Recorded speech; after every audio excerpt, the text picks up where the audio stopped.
Just days after the disappointing news of the Michigan Arrows closing operation for the young league's inaugural season, the Continental Football League releases new information about the latest team ceasing operations, as well as a long-awaited announcement over where you'll be able to watch their live broadcasted games. Howdy, I'm Logan with Alt Football Archive, and today we're breaking down everything you need to know about the latest information to come out of the Continental Football League. The league announced on Tuesday that unfortunately the Indianapolis Capitols, one of the most recent teams to be revealed for the 2026 inaugural CoFL season, will not be playing in 2026 and instead will be aiming for a league launch in 2027. In the official announcement, the league calls it an operational hiatus and uses similar language to what we covered last week with the surprise announcement that the Michigan Arrows wouldn't be playing in 2026 either. The league says that the decision was made after a comprehensive review of the franchise's ownership structure. This is just like what we saw with the Michigan Arrows, as well as a market readiness and operational planning review.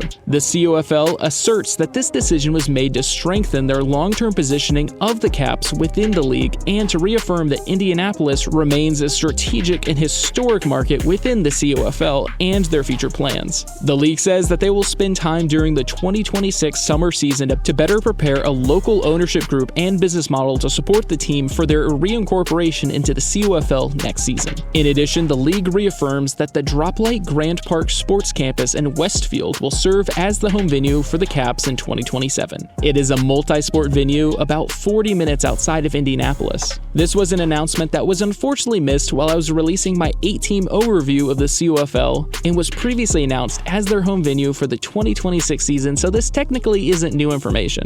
But this being reiterated is important since it means that the Capitals aren't being shelved because they couldn't sign a stadium deal, and it really points to this decision being an operational or behind-the-scenes issue. The announcement from the CoFL includes quite a few excerpts from local leaders sharing their excitement to have a historic brand back in the market and playing in the Droplight Grand Park Sports Campus, and other positives that the professional team is hopeful to bring to the community. The league positions this as a strategic review to ensure that the future of the team is strong, but with the league kicking off their preseason games this weekend, this announcement is definitely last minute and not the kind of announcement that should be being made. This, following so closely to the Arrows announcement, is certainly ringing some alarm bells with fans, and without more information from the league, the specifics around why this decision was made remain unclear, and it is definitely difficult to understand how an operational issue so big that the team can't compete this year was missed or wasn't addressed until the week before the season starts. I had mentioned when I first covered this league that their timetable seemed very ambitious. They were shooting for a 2026 summer kickoff with, I believe, less than a year to create 8 teams, create a league rulebook, sign stadium deals, hire staff, sign players, and organize travel and broadcasting rights. This is no easy undertaking, and I recommended, or I believe that the league was going to take things slow and perhaps delay their kickoff until 2027 to ensure all their ducks were in a row. I hate to say it, but it seems like that advice might have been needed, as this marks the second team to be put in operational hiatus. That means that a quarter of all the teams in the league that were revealed will not be playing, and that this is the second team in the Northern Division to do so. This kind of announcement is unfortunate, especially for the players and fans, and was certainly made because the league decided that there was no way they could have possibly played this season. It is also unfortunate because it reflects poorly on the league as a whole to have so much upheaval right before their season starts. Like I had mentioned before, the Caps are the second team in the Northern Division to cease operations for 2026, leaving only the Ohio Valley Ironmen and Cincinnati Dukes as the 2 remaining full CoFL teams in the division. It certainly makes scheduling difficult in the Northern Division, as it throws everything out the window that they had planned, with only half of the teams that they were expecting to actually play. And I do say half because, as a reminder, the CoFL is organizing their divisions a little differently, where to save money on travel, the Northern Division teams would only play Northern Division opponents, and likewise Southern Division teams would only play Southern Division opponents, with any Northern team and Southern team only facing off against each other in the league championship game. The league said in the announcement that they are committed to having the Ironmen and Dukes play at least 3 home games, which does fall in line with their 6-week seasonal plan. I do wonder how this will affect the playoff competition and if the 2 replacement teams, which we'll discuss in just a sec, are eligible to play in the championship game. I I wouldn't expect that they wouldn't be eligible for the championship game, but with no doubt less cohesion than their established Northern Division peers, it will likely be a big uphill battle for the traveling temporary teams to make it all the way to the playoffs, something no doubt Southern Division fans may bring up in terms of competition levels of which division is tougher or easier. And speaking of replacement teams, there are some interesting updates made to the league's official website, including the name of the franchise that will be replacing the Capitals in the Northern Division. When looking at the team section on the CoFL website, we can see in the Northern Division, the league added the Vegas Gamblers as the replacement team for the Caps. This is likely very much like what we saw when the league formally announced that the Norfolk Neptunes would be replacing the Michigan Arrows, where they will be playing as a traveling team in order to fulfill the necessary divisional quotas for the division. The Vegas Gamblers will be a team representing Las Vegas, Nevada, which I think should be pretty clear just from the team name, and their name is an obvious homage to the city's ties to gambling and casinos. It is interesting since they share a name with the Houston Gamblers of the USFL and the currently active UFL team. I do wonder how IP laws and legality will play into things since, to my knowledge, the Vegas Gamblers weren't an original CoFL team being revived like the Neptunes were. If they wanted to honor an older CoFL franchise from Vegas, they could have revived the Las Vegas Cowboys from the 1968 season. On the website, the Vegas Gamblers are listed with the Neptunes as ancillary market teams. Now, if you don't know what that means, I think it's a fun vocab word. It means secondary or supplemental and providing necessary support to a primary system. The league describes these teams as representing future CFL markets, like what we covered last week with what the league's plan was for the Neptunes to be introduced as a full expansion team in 2027. But I don't believe the Vegas Gamblers will be a team we'll see added in a hopeful 2027 season, since on one hand, they didn't get a full announcement by league ownership like what we saw with the Neptunes, as well as the before-mentioned cost of travel being such a big issue. In my opinion, it would be unfeasible for a team in Nevada to have to travel to the northern US to play all of their away games, especially in a league that's really focused on minimizing costs for travel.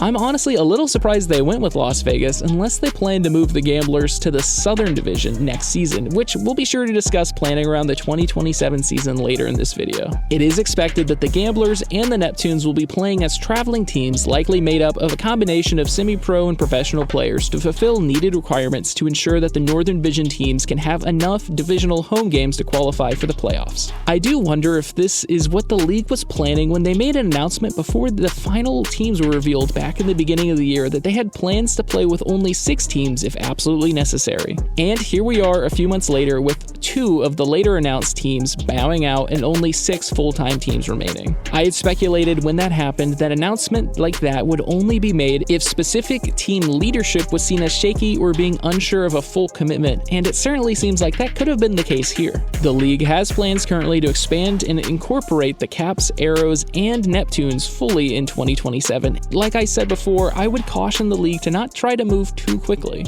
I know that they will be tempted to bring in a 4th team to make things symmetrical, but unless they have a slam dunk owner wanting to support a team with mountains of cash, I don't think it would be wise to overextend so quickly, especially while things are currently in such a state of flux right before their first season starts. It's obvious that the league is in a damage control state right now. First impressions are everything, and they are really trying hard to appear put together and united throughout these big potholes in their league launch plan. Something that I think is smart and definitely a commendable business strategy. You do want to present a united front, but I would advise against making announcements about all these expansion teams coming in 2027. It's the message that no doubt feels the best to hear as a fan, that things aren't actually that bad, and on top of teams that won't be playing this year, that they'll also be adding the temporary teams too. But at this point right now for the league, stability and reputation need to be prioritized over excitement. Fans in these markets will want their teams back, and fans in ancillary markets will be excited for a new team, but it is the job of leadership to manage perceptions and expectations for this league. Instead of promising to effectively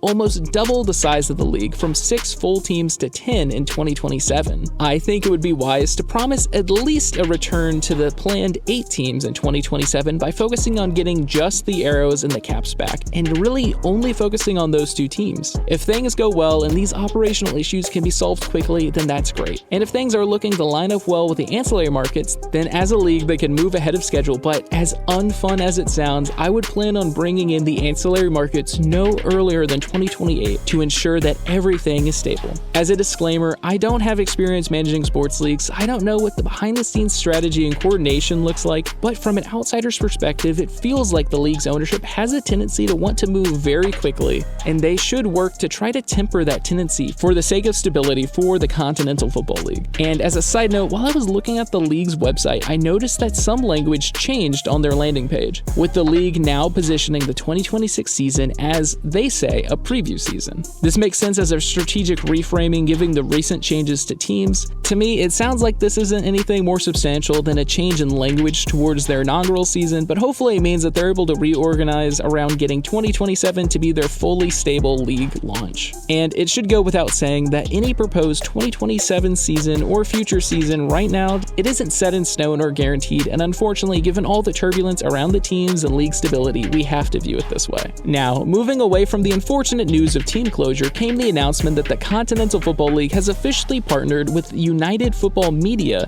to be their official online streaming partner for the 2026 summer season. I think that this is a huge win for fans wanting accessibility, since every game this season will be streamed live on the UFM YouTube channel and then uploaded afterwards to each team's specific YouTube channels. The United Football Media YouTube page covers everything UFL and alternative football, so if you're a fan of this channel, you're probably already subscribed over there. But if you're not, or if you're an excited CoFL fan or someone interested in this league, I do recommend checking out the broadcast to see the games for yourself. It's a great way for the CoFL to get their games in front of fans across the country for the low price of free. It also seems very similar to what the European Football Alliance announced, where their fans can catch all of their games online through their official YouTube channel. While I think it's nice to have access to all the CoFL games without having them locked behind a paywall or having to pay for a specific service, it will bring up some questions from skeptical fans about league finances. I don't have behind-the-scenes access to the league and their financial planning, but I do know that broadcast and TV media rights deals are oftentimes critical opportunities that are necessary for smaller leagues to get the needed funding and support. With this announcement being made just a few days before the start of the season, it does raise some questions around if this kind of partnership was always planned, or if this decision was made after not being able to secure a substantial enough partnership with other, more traditional broadcast partners. Now, I think it goes without saying that the Continental Football League wasn't going to get the kind of TV rights deal that a larger, higher budget league like the United Football League was able to get. But hopefully this kind of arrangement gets the startup league the viewership and support it needs.